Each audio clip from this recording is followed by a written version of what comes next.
Welcome to my YouTube page. My name is Ty Jackson. Today we're going to do a very brief analysis on the Nephilim and who they are and what history has to say about them. This is not going to be a super long video, but it's just to give people a general idea of what the Nephilim were. Okay, so while you have a chance right now, what you want to do is you want to hit the subscribe button with the bell icon so you can be notified whenever I release other detailed videos just like this, because I will be releasing other detailed videos just like this, and we'll see where they go and we'll see what happens. All right, so when you go to Genesis chapter 6, I want you to go to Genesis chapter 6 and you're going to see where the Bible talks about, now it came to pass when man began to multiply on the face of the earth, the daughters were born to them, that the sons of God saw the daughters of men, that they were beautiful, and they took wives for themselves of all whom they chose, right?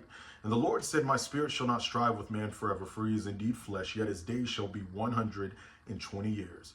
There were giants on the earth in those days, and also afterward.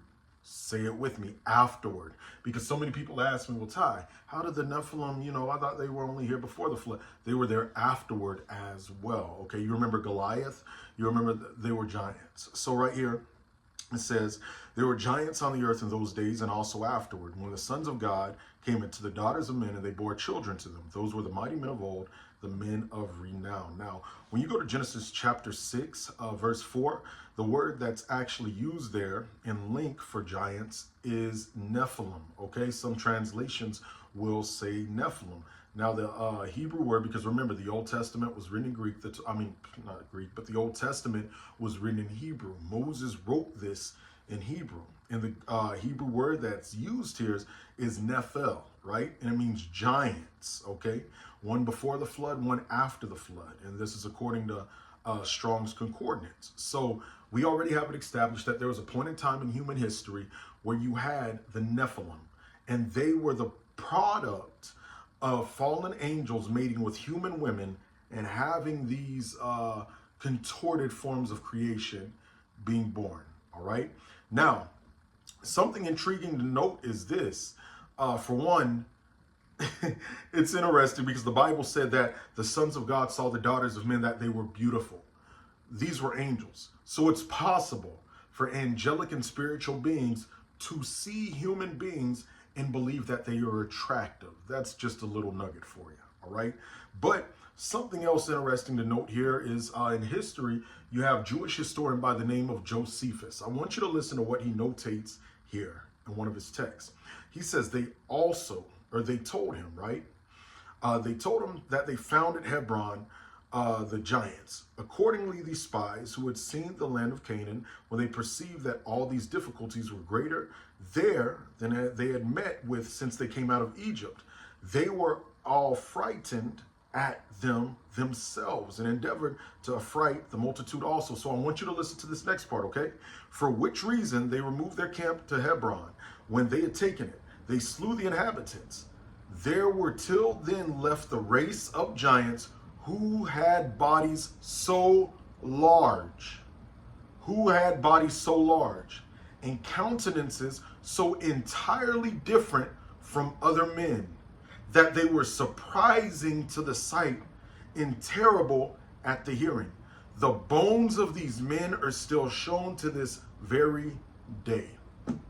So I have Josephus's book of works. He talks about it in there. In his day, the bones of these giants were still around. So that means in the days of many people in scripture, the bones of the giants were still around. So they were aware of them, okay?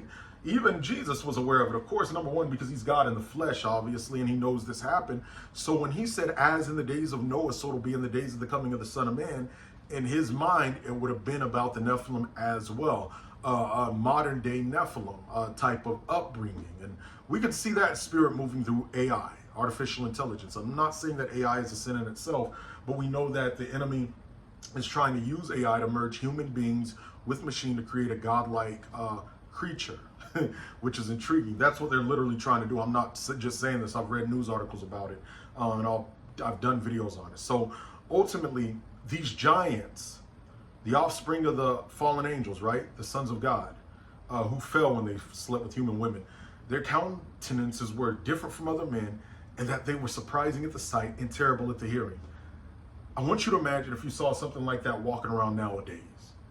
That would be terrible. And there's been rumors, I'm not saying if they're true or not, but on some of these islands in top secret areas, some of these still do exist. They're isolated to certain islands, but I can't say if that's true or not.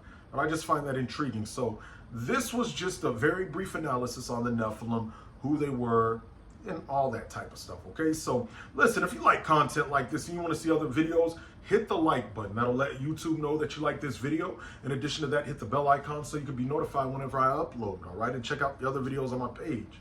Now, for those of you listening, and you want to take your learning to a deeper level, you want to see actual notes this month, I'm teaching on Bible prophecy. I'm doing a class on Bible prophecy, dream interpretation, understanding certain dreams through the lens of the book of Daniel, the book of Revelation, and how to put a language, biblical language, whenever God gives you dreams about things to happen in the future.